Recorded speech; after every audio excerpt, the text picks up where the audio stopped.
Hi, I'm Jacqueline. And I'm Courtney, and this is Caffeinated Crimes. I apologize if you hear my toddler in the background because it is 9:20 p.m. and she is still awake, but she should be going to bed soon, so sorry for that. Yeah, Courtney and I went to our friend's daughter's T-ball game tonight, and she told me that she was going to tell me about her dream. So I'm very Yes. excited to hear about this dream. And also, I don't have anything else to really say because, it's I was out of town for work and then I got back and then I was busy, busy, busy all weekend and then it's Monday night and I'm sitting here, I'm like, I don't know where I am or what day it is or what's happened to me. And so I'm like, I don't know. My brain Well, good is for you. I have two things I was going to bring beautiful. I to love this it. TED Talk to talk about. I'm just kidding. Thank you. Just carrying this podcast right now. Okay, so my dreams. So I had two last night. Also, I didn't sleep well because it was one of those nights where like you dream all night and so then you don't really feel like Hmm. rested. So the first dream was one of those dreams where like you're dreaming but you're awake. Do you know what I'm talking about? Where like Yes. you kind of know it's a dream, but then you're also like, is this real? Yeah. Yeah. So I had Like a you keep dream. questioning if it's a dream the whole time. Yeah. So I had a dream. Yeah. I was smoking in my bed. I don't Yep, smoke. sounds legit. Anyway, I especially not like in the middle of the night in my bed. And I blew the smoke and it went up to the like smoke detector and the smoke detector like blew up. It like and like instead of going off, it like kind of like blew up. But then it That's was one like way to tell flashing. you. Yeah, then it was like flashing red. But then that's the part where I was like, is this real life? Because I was like, is my smoke detector flashing red? Is there smoke in the house? So was that dream telling me there's smoke in the house and I need to wake up? Like this is the dream that's like you need to get Yeah. out of bed right now. Um, but no, I mean the house is still standing. I didn't get out of bed. Oh, that's very good. I'm So that glad. was the first one, but the second one is the funny one. So I had a dream that I went to Jamaica with my friends and we had like two separate rooms. Hmm. And at this place, part of your stay included getting a turtle. So you get a Okay. turtle, but it's Hmm. not like a normal turtle. It's like a turtle like body, but the head was like a human head and like a human face. Oh, okay. Okay. So Not creepy at all. just it didn't talk, like it didn't speak English. It just sat there like you would imagine a turtle face where it's just like, Oh. you know. So then I was like, okay, I mean, thank you for the turtle, but I don't really want this turtle. And they were like, no, no, no, no, no. Like, you have to take this turtle home. And I was like, I really don't want to take this turtle home. And they're like, it is illegal for you to not take this turtle home. It is not only illegal, it's extremely disrespectful to our culture. And I was like, I really don't want to take this turtle home. Like, it has a human face. Like, I don't Oh my want God. this live turtle. It's going to live for like 40 years. But then my friends got to leave their turtle because their turtle was bigger and they let the turtle free and it was fine. I was like, why can't I do that? And they were like, we'll put you in jail. And I was like, I don't want to take this turtle on the plane. And like, I was just fighting with this hotel about how I did not want to take this turtle home. You're like, do I need a special carrier for it? Like, what do I Yeah. feed it? What do I, like you said, Does how it long want does this human thing food or does live? it want like grass because it's a human face? Like, here's a burger from a little turtle with its little Yeah. human head. But I don't really know how my brain conjured that one up. It's a weird scenario in general, and then just the turtle having a human face. Yeah. And it's That's pretty illegal for good you to though. not take the turtle home. I always wonder, like you said, how did your brain come up with all of these things? Like, because sometimes you can like pinpoint, like, oh, like there was this one weird conversation that came up, whatever that morphed into this whole thing.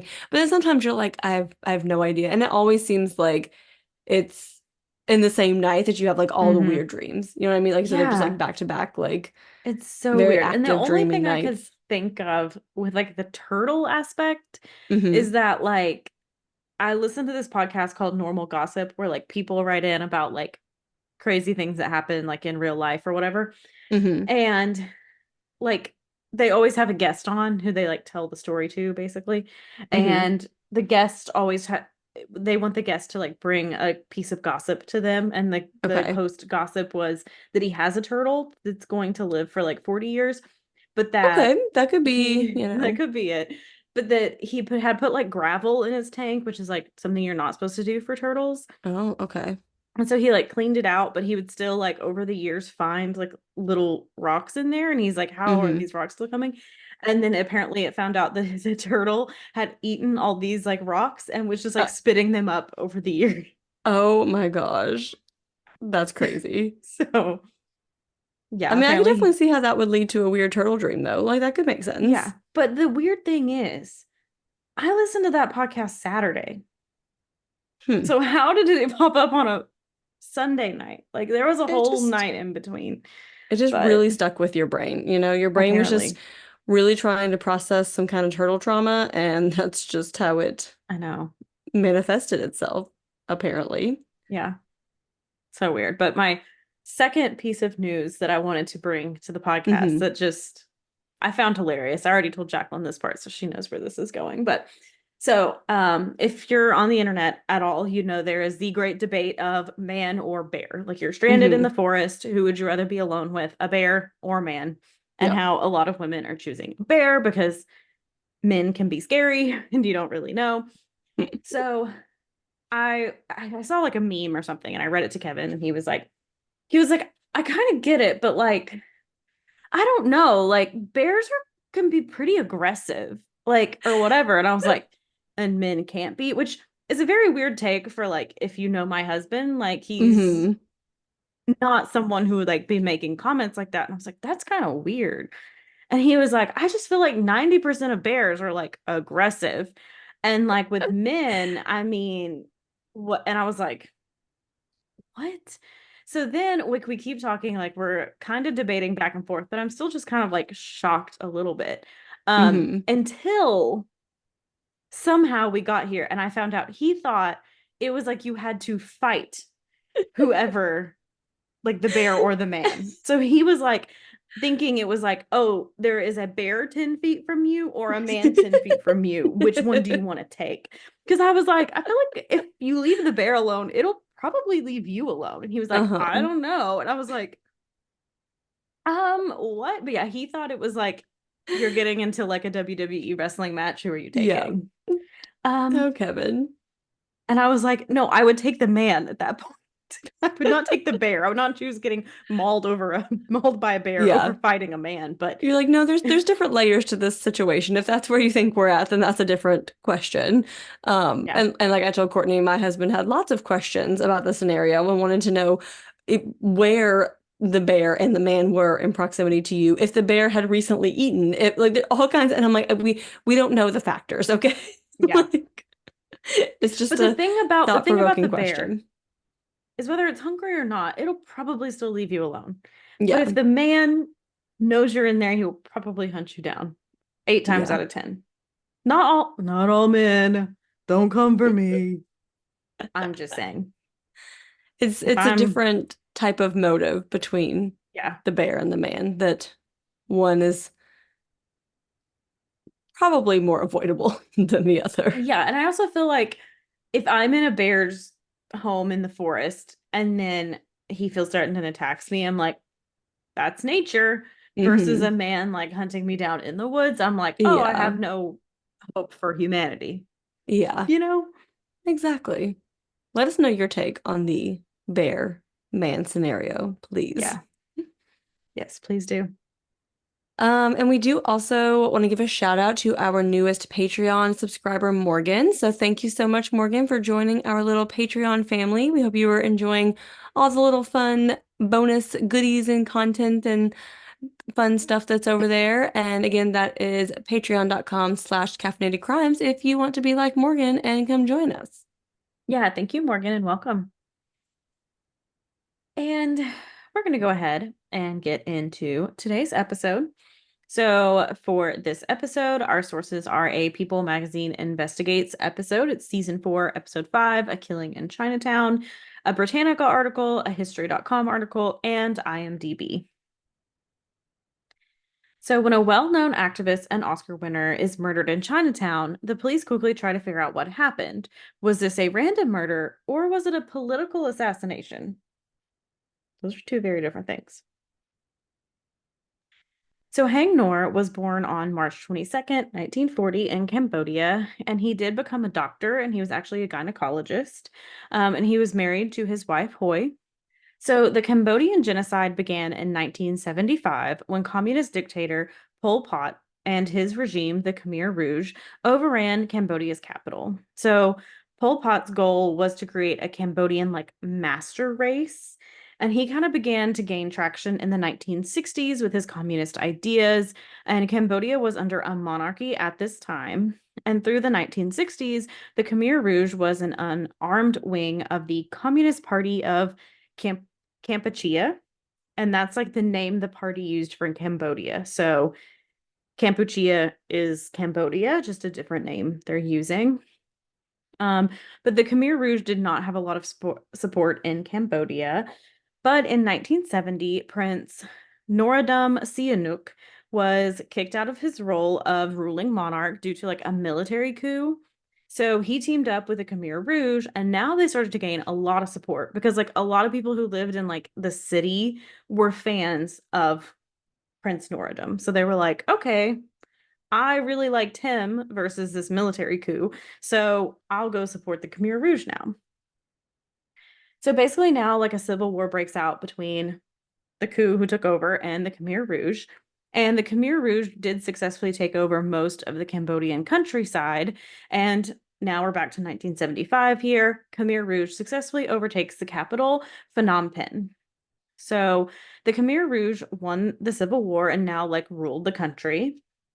And Pol Pot really admired the tribes in the rural Northeast, and he wanted Cambodia to be more like this versus what he viewed now as like the quote, like corrupt cities. So he felt the cities were obsessed with money and wealth and the Buddhist religion. And he's like, this is just terrible. Like, all you guys care about is like these things, and we need to be more like these like rural tribes.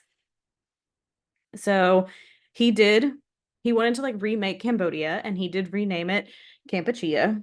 And he wanted to create like a communist agricultural utopia. Again, easiest word in the whole paragraph. So he decided that 1975 was now year zero, and he isolated Kampuchea from the rest of the world. So like any like global connections Cambodia had, like he severed those basically. And he moved hundreds of thousands of citizens from the city into rural farming communes, and he abolished the country's currency. He also outlawed the ownership of private property and the practice of religion. So obviously, you can see this is a really big overhaul, and like Cambodians who first like decades, families have been building up to try and just make something for themselves, got all of it wiped out immediately. Yeah. So, workers on the farm commune started to suffer from being overworked and lack of food, and hundreds of thousands died from starvation, disease, or damage to their body from the grueling work they were first forced to do. Pol Pot also executed thousands of people he viewed were, quote, enemies of the state. So, this include intellectuals, or if they were seen just as someone who could be a leader in a revolution. If he's like, well, that person has a personality, they could be a leader. No, um, so this did end up in the massacre of doctors and anyone educated, and it was said that even like wearing glasses or being able to speak a foreign language, you would be viewed as an intellectual. Wow. Yeah. So during this genocide, it is estimated 1.7 to 2.2 million Cambodians died during his time in charge. So I really wanted to bring this out, like talk about it because Haing Ngor like spent he was an activist. He spent a lot of his life like speaking out about the Khmer Rouge, but also Mm-hmm. I had never heard of this. No, me neither. And like obviously it happened like more in the 70s, but like almost 2.2 million people died. How do we not learn about this? Yeah, like how is this not one of the major history events that are in our textbooks? Yeah. So that's a little bit more about that. And now we'll go back to Hang Haing Ngor during this time. So his life obviously completely changed when the Khmer Rouge took over. If you remember, he's a doctor, he's a gynecologist, so he's having to hide his identity or his whole family would be killed because they didn't just like they wouldn't just kill like the one person, they would kill the whole family because they're like, oh, like, well, I kill your father, well, you're gonna grow up and then want to take over, so just Wow. all of them. Wow. Um, so he did impersonate as an illiterate taxi driver, and he was in prison 3 times and tortured to try and give up his true identity. So he did survive the torture, but his wife and also his niece's father and mother were killed at the hands of the Khmer Rouge. So Hang and Sophia, who's his niece, escaped to the Thai border, and Sophia remembers seeing the Red Cross flags and U.S. flags, and Hang picked her up and hugged her and said, like, we're safe now, like we're okay, we're safe. So Hang and Sophia immigrate to the United States and live in Los Angeles. He gets a job as a social worker and he begins a foundation and starts raising money for Cambodian refugees and orphans of the genocide. He does try to live like more so a quiet life with his niece Sophia. So, he is like an activist and stuff like that, but it's still, just the two of them. And he did adopt her at 9 and like has taken care of her ever since. And Sophia Nor Dimitri said they had a very happy life. And he wasn't just her uncle, he was like her dad and was everything to her. Like her parents had died. They had to fight to get out of Cambodia and survive to have this new life. And in 1983, Hang just randomly decided to audition for a role in The Killing Fields. So, The Killing Fields tells the story of the brutal Cambodian genocide, and Sophia was really, really proud of him. And Hang just wasn't any actor either. Like, he lived through and survived the events that occurred in this movie. So, the casting director really wanted him to be the co star of this movie. He was like, more than anyone, you know this. So, like, help us tell this story. He was very excited to be a part of the film and that he could like show the world like what was happening in Cambodia. And the film was a huge hit and won many awards. And in 1985, Dr. Noor won an Academy Award for Best Supporting Actor in a Film. And he was the first Asian to win Best Supporting Actor in a Debut Performance. He was the second Asian actor to ever win an Oscar and one of 2 amateur actors to win an Oscar. So, really kind of set a lot of records with his win. Yeah. Wow. And he would go on to play in a few more roles, including My Life, Heaven and Earth, and Fortunes of War. I personally haven't heard of these movies, but those were like the top IMDb movies that were like, maybe you've heard of these. Hmm. So on February 25th, 1996, Hang was found dead outside his apartment in an alleyway in Chinatown. So Detective John Garcia arrives on the scene, and Detective Garcia said he has a practice for every like death scene he went to. He said he would stand over the body and say, "Okay, guide me, tell me what happened, and let me help you find the person who did this to you." And he said he always did that because they could not speak for themselves anymore. And I just thought that was a very like thoughtful sentiment to be like, help Hmm. me like get you justice, you know? And I feel like it just recognizes like the humanity too. I feel like so many Mm-hmm. times, like once someone is gone, especially in like investigations, it's like, oh, like let's look at the body and the forensics and Yeah. obviously like those things are very important, but I feel like as, person to person to recognize like that this was also a human and to like speak to that, I Mm-hmm. feel like is a nice way to do that.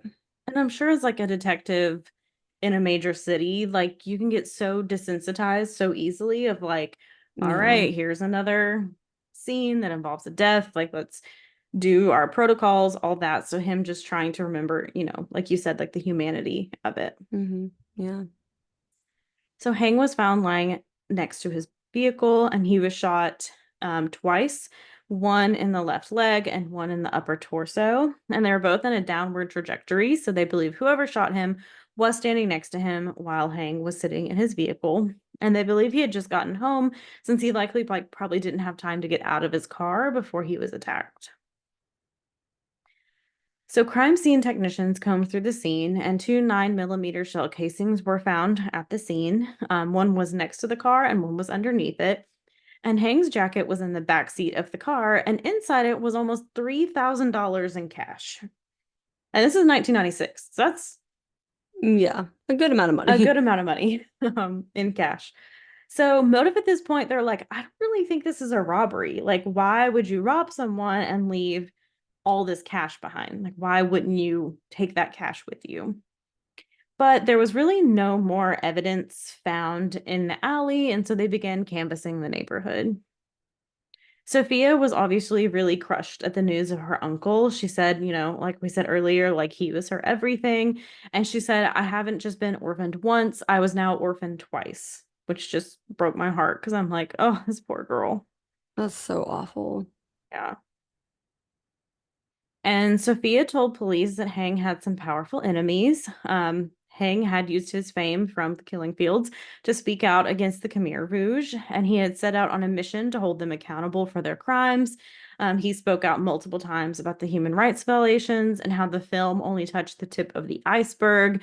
And many of his friends kind of warned him about like publicly confronting Pol Pot, but like Haing persisted. He's like, I do not care. This is important to talk about. Like, look how much I've lost, look how much Cambodia has lost. Like, I feel like Cambodia today is still trying to recover from this. Like, even though it's been years, I mean, everyone lost their property. Like, And just so many like generations of families that are just gone and yeah. yeah, and like killing anyone educated. So even when Yeah. you get systems back in place, well, there's no doctors here, there's no Yeah. teachers who can teach.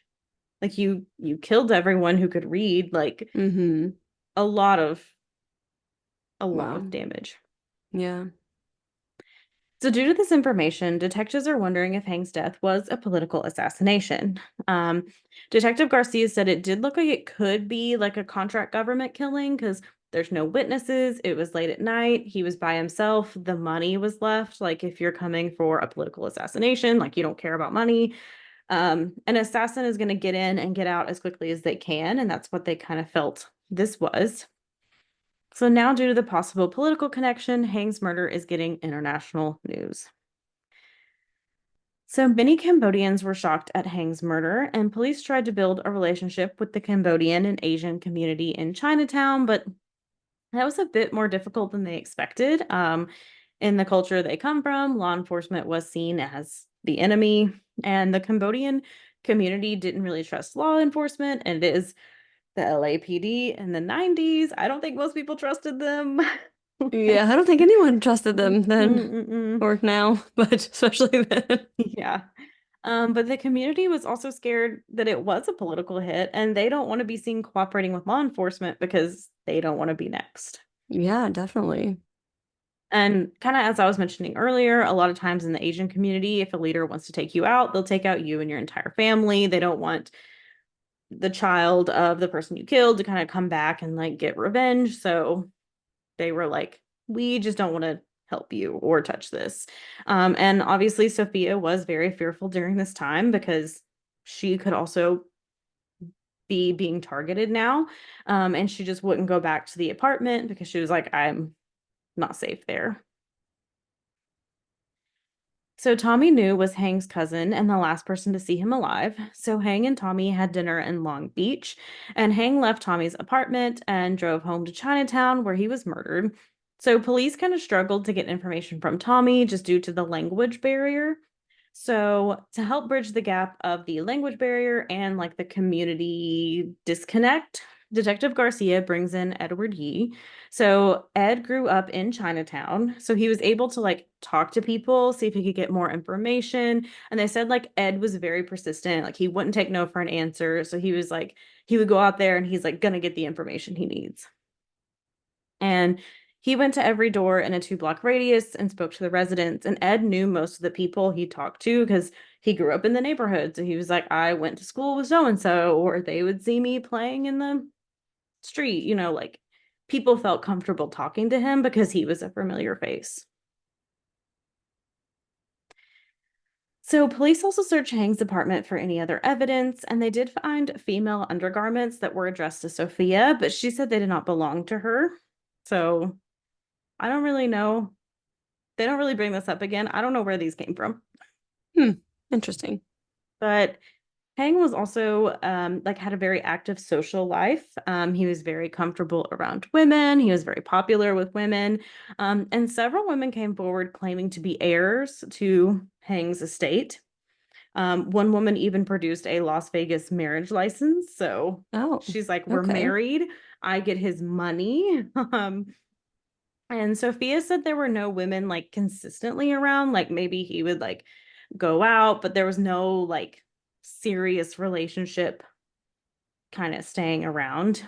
And all of these women think Haing is wealthy, so they're now added to the pool of possible suspects since they could have motive to murder him to try and get money or have connections to the Khmer Rouge. But they also said there wasn't really any money to, and there wasn't even like really an estate or any money to really inherit.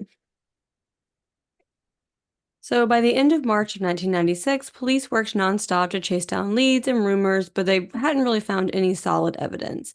There was nothing like telling them why he had so much money in the car. They couldn't find any connections to Khmer Rouge, and there didn't seem to be a financial motive or anyone like receiving a large inheritance. Like we said, like there wasn't like a lot left that could Mm-hmm. kind of be a motive in this case. So one day, Sophia asked Detective Garcia if they had found Hank's Rolex watch and necklace. She said he always wore them no matter what. The necklace had a locket and he never took it off. So police went back to Tommy and asked if he was wearing the watch and necklace, and photographs had actually been taken at the dinner, and you can see Hank wearing the Rolex. So this really changed the direction of the investigation. So now, instead of a political assassination, they think this could be a chain snatch. So a chain snatching is basically someone like snatching jewelry off of your neck or your wrist and then selling it at a pawn shop. So the detectives tried to locate it at pawn shops in the Chinatown area, but they weren't able to locate them. Police then noticed a piece of evidence that might point them to Hang's murderer. So in the 1990s, every gang would tag the walls to signify what gang they were from, and basically like a warning sign saying like this area belongs to us, like you can leave now. So at the crime scene, there was graffiti everywhere on the telephone poles, light poles, like up and down the alley, and the carports, on the brick walls. So there was evidence of gang activity in this alley. And the primary graffiti letters were OLB, and that is the predominant gang in that area. OLB is a Cambodian gang called the Oriental Lazy Boys, and the OLB has been around since the early 80s. It did grow to several hundred members. The main activities of OLB involved money-making activities like drug dealing, chain snatches, and robberies. But OLB is known more for like small crimes versus murder. So they're wondering like what could have occurred for this situation to have escalated to a murder. Yeah, like OLB like is known for like petty crimes, but like they're not known to like kill people frequently. Yeah. So Hang's heart-shaped locket contained a picture of his late wife, Hoy. Hoy was the love of his life, and he cherished her. And in 1978, Hoy also hid her identity alongside her husband. She was pregnant with their first child and was starting to have complications, which obviously escalated their risk of being exposed. Their baby was born a month premature, and they had no medicine or supplies. And there are spies like all around the house. So if he was using like his medical knowledge to save her, they would know that like he is actually a doctor and kill him and his whole family.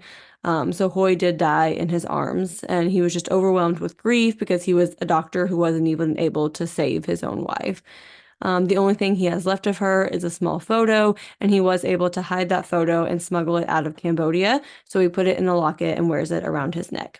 Which is just so sad of like you're already dealing with such horrible shit in your country and then like you know exactly how to save your wife and you cannot do it. Like I think there were some articles out there that was like she maybe needed like a C-section basically Hmm. kind of thing, but like I mean he didn't have medicine or supplies, but also if he did anything to help her, they're Yeah. immediately found out and it's just like the worst like what do I do in this scenario? Like I save Yeah. her and we die. I don't save her, she dies. Like it's a horrible situation. Yeah. Like there's literally no right choice in that. Yeah. So Hang likely would have given up his watch, but he would not have given up this locket with the photo of his wife. So police canvassed the neighborhood again, asking about OLB activity, and a former OLB member gives Ed a name, Variq Sharik. So he says he may know something about the murder. So police brought Variq in, but he was scared to talk because he didn't want to get killed or involved, which we see many times in cases like this. Ed and John interviewed him multiple times until they gained his trust. So Variq said he was getting in the car when he heard gunshots and saw three individuals running in his direction, and he knew these individuals from the neighborhood. The three OLB gang members told Varric to drive them to another gang member's residence. Varric knew that refusing was not an option in this situation, and after many long interviews, Varric told police who the three gang members were: Solo, Cloudy, and Rambo. So police put together a photo lineup of known OLB members, and they asked Varric to identify Solo, Cloudy, and Rambo. Varric quickly picked out the three members. It was Tak Tan, who was known as Rambo, Jason Chan, who was known as Cloudy, and Indra Lim, who was known as Solo. So Varric also tells them the member whose house he dropped them off at was Towel May, who goes by the nickname T-Bone. So detectives visit T-Bone to try and verify Varric's story. So Ed went to the residence and someone had tipped T-Bone off that they were coming. T-Bone grabbed his clothes and left for Washington before they could get there. Detectives reached out to the Seattle Police Department, who were able to help locate T-Bone and pick him up, so they brought him back to the police station. John and Ed head to Washington, and John had to spend hours talking to T-Bone to gain his trust. Finally, T-Bone told John that a few weeks before the murder, Jason Chan had a handgun, and T-Bone identified it via a picture as the Glock 9mm pistol, which was the murder weapon. T-Bone then told John that the night of the murder, they were at his apartment and left to go do a robbery or like snatch to get some money for drugs, and T-Bone sends them on their way. A short time later, they return and said, "We just shot someone." John shows T-Bone the lineup of known OLB members and asks him to identify them, and he also identified Solo, Rambo, and Cloudy. With T-Bone confirming Varric's story, warrants are issued for Tak Tan, Jason Chan, and Indra Lim. Within days, all three are arrested and charged with first-degree murder. So the prosecution theorizes that Haing was getting out of his car after returning from dinner with Tommy, and that the three OLB members attempted a chain snatch. But Haing refused to give up the locket, and Jason Chan, who was the owner of the gun, shot him. But police are still wondering why they would have left the $3,000 behind.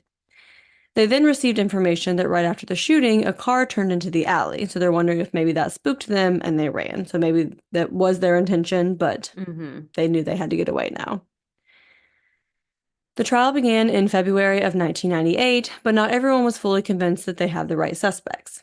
Indra Lim and Jason Chan's attorneys both felt that the prosecution's case was very weak and that no murder weapon was ever found. The judge also decided to try all three men simultaneously in the same courtroom. So the prosecution had to convince 36 jurors of the men's guilt. So basically, half the courtroom was filled with jurors, which I don't think I ever thought about the fact that if you had like multiple trials at the same time, that you would have double, triple the jurors. Like, Which I don't know how that's a fair trial. Because I mean, clearly they could tell that, like, tried individually, they don't really have much to stand on besides maybe Jason Chan because of the weapon. But, like, mm-hmm.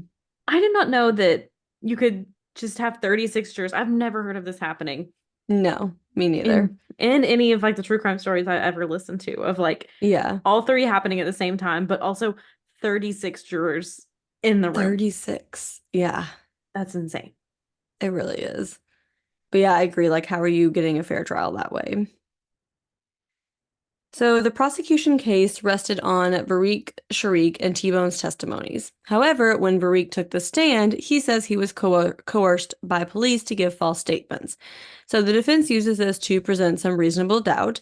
It's hard to say if Varric was coerced into giving false statements or if he was just nervous, like when the trial came, obviously due to his face being out there, like testifying against these gang members. Then T-Bone took the stand and he said he could not remember what he told police and he didn't remember the night in question. So he also recanted his statement. Prosecutor Craig Hum did have recordings of Varric and T-Bone's statements. So he played Varric's statement for the jury, and then he also played T-Bone's statement for the jury. Craig Hum said T-Bone was starting to like slump down in his seat, almost like he was like trying to disappear. And after the recording was played, T-Bone looked at the three defendants and said, "To all my homies, I just want to say I'm sorry. I know you want to kill me, but I'm sorry for what I did." So this just really stunned the courtroom and kind of appeared that he's like confirming his testimony. Because I mean, you are recorded saying what you said and it's being Yeah. played for everyone. Like, I don't know how you can backtrack from that when you named all three of them? And there's a lot of like, do we have the right people in like question in this? But Mm-hmm. I do wonder because it does, And I mean, obviously, maybe police could have coerced him, but how did like Varick and T-Bone like basically have the same statement, like the same Yeah. exact statement?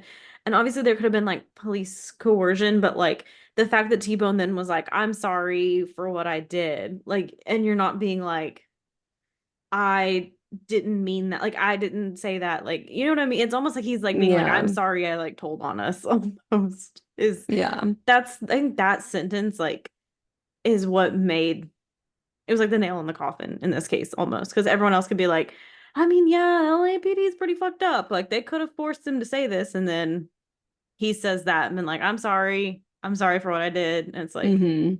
mm, I mean, I do wonder though if he could just be like trying to save his own ass, if he feels like for some yeah. reason it's better to like admit to it and show remorse versus like Hmm. being like, oh no, I didn't mean to. They forced it out of me. They made me say that like, Yeah. but I mean, I don't know how, gang retribution works in that manner if they care about like Yeah. responsibility and remorse or just that it Yeah. happened. So Yeah. That I don't that know. part to me, I was like, "Ooh, why did you say Yeah. that? Why did you say that?" So, in a last-ditch effort, the defense attorneys brought in the idea of the political assassination. They said the police just wanted to pin it on someone, and that now they said the police just wanted to pin it on someone. So now three separate juries went to deliberate. On April 16th, 1998, the verdicts came in. Indra Lim, Jason Chan, and Tak Tan were all found guilty of first-degree murder. 4 weeks later, they are all sentenced. Indra Lim was sentenced to 26 years to life. Tak Tan received 56 years to life. His sentence was harsher because he had a previous serious felony. And Jason Chan received life without the possibility of parole because he was believed to be the actual shooter. So we're going to circle back to the Khmer Rouge a little bit. So the Vietnamese army invaded in Cambodia in 1979 and removed Pol Pot and the Khmer Rouge from power. So a lot of this began because Pol Pot tried to expand Kampuchea into Vietnam. They retreated into remote areas of Cambodia and still remained active as an insurgent. So Vietnam held control for much of the 1980s despite many objections from the United States. Cambodia was able to gradually regain relationships globally, but the country still faces many issues of poverty and illiteracy. Prince Norodom returned to govern Cambodia in 1993 and reestablished the monarchy. Pol Pot lived in the northeast section of Cambodia until 1997 when he was tried by the Khmer Rouge for his crimes against the state. The trial seemed mostly for show, and Pol Pot was confirmed dead of a heart attack on April 15th, 1998, one day before when the verdicts came in for Haing Ngor's murder, which is pretty wild the So way that crazy. played out. Yeah. The Khmer Rouge began to fall apart, and in November of 2009, one of the Khmer Rouge leaders said that it was actually Pol Pot who had Haing Ngor killed. So these claims do cast some doubt on if Indra Lim, Jason Chan, and Tak Tan were actually responsible. Detective John Garcia says he does still get backlash to this day about the case. Today, Sophia is the president of the Haing S. Ngor Foundation. The foundation celebrates the life and humanitarian efforts of Dr. Ngor and provides aid and assistance to Cambodian communities and victims of the genocide. Sophia founded this foundation to cherish his memory. Haing Ngor always said to be humble and to be kind, and she wanted to remember this. This was in 2019, and unfortunately, we cannot find much more about the foundation today. One website, GuideStar, did say the foundation was possibly created to help fund the making of a documentary about Haing Ngor. Indra Lim was released in 2018 after serving 22 years of his 26-year sentence, and Tak Tan will be eligible for parole in 2036. And again, Jason Chan is still spending life in prison without the possibility of parole. And that is the murder of Dr. Haing Ngor. Yeah. Just so sad that, Yeah. he like was able to escape like a genocide and Hmm. leave the country. And then it's just like, if we believe that these three people did it, that he was just a random victim on the street. Yeah. Like, it's Like the part just, about when you read that when he and Sophia were escaping and they just like finally had that sigh of relief, they're like, okay, like we're mhm. safe. And then it's like, and like he had no idea like what Yeah. was coming. And like Yeah. you do wonder, like, did his time in Cambodia have anything to do with his murder, you know? Hmm.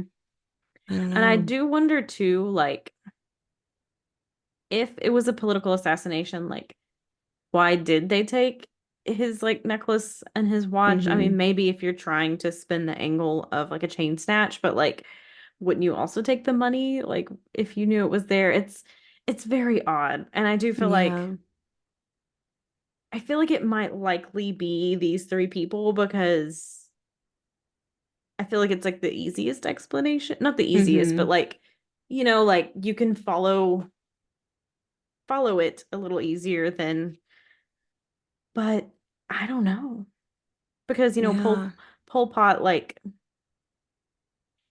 he wasn't like the dictator of Cambodia Hmm. at that moment. Like Vietnam came in like 1980 and was like, go out Yeah. somewhere. So I'm like, Like, yeah, I don't how think so. yeah, like how much power did he have to go? I mean, he probably had But enough power still and connections. Like, yeah, because I was gonna say, like, if it was like an individual thing and it wasn't like a government sanctioned attack, mm-hmm. it was just like, oh, I have these connections, like I still have this, influence over people. I mean, it could And definitely like possible. it's also the OLB was a Cambodian gang. So I'm like, could this have been Yeah. orchestrated with them? I don't know. I don't think it's that far. But I did find it Hmm. super odd that it was like a Cambodian refugee murdered by a Cambodian gang. Like how, Yeah. like I don't know. Yeah.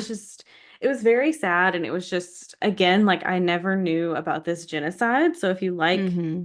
ones like this where we deep dive a little bit more into like something not well known, like please let us know because I enjoyed researching it and like Yeah. spreading awareness of it. Cause I'm like, Hmm. I even asked Kevin, I was like, have you ever heard of this? He's like, no, like, never heard of it. Yeah.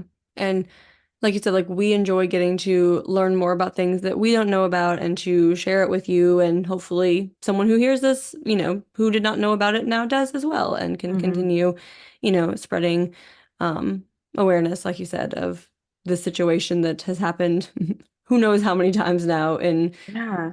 in history. And we just keep learning about more and more of them every day that aren't mainstream knowledge. Hmm.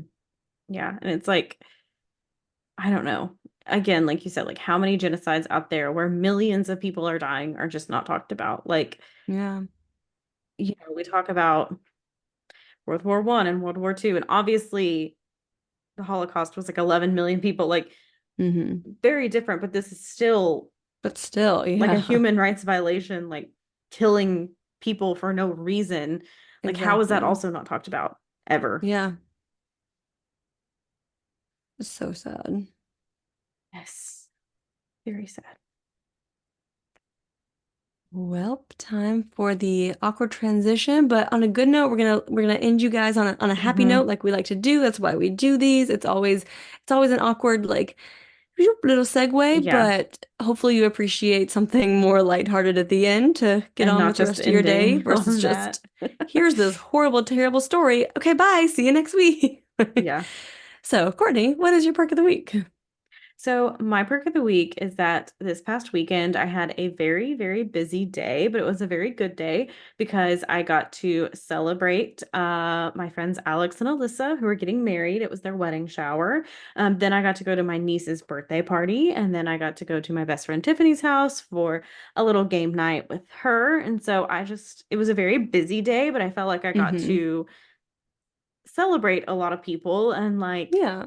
enjoy time with a lot of people, see a lot of people. So it was just very nice. And everything came together pretty smoothly. So Which is always good when you have so many events happening in one day and yeah. you get to the end and you're like, okay, I made it. Like it did Yeah, actually and all work out. two of the events were outdoor events and it was very hit or miss of like whether it was going to be storming that day. Hmm. Thankfully the weather held off, but Yes. yeah, it was very nice, just a very enjoyable day. And I love getting to celebrate the people I love.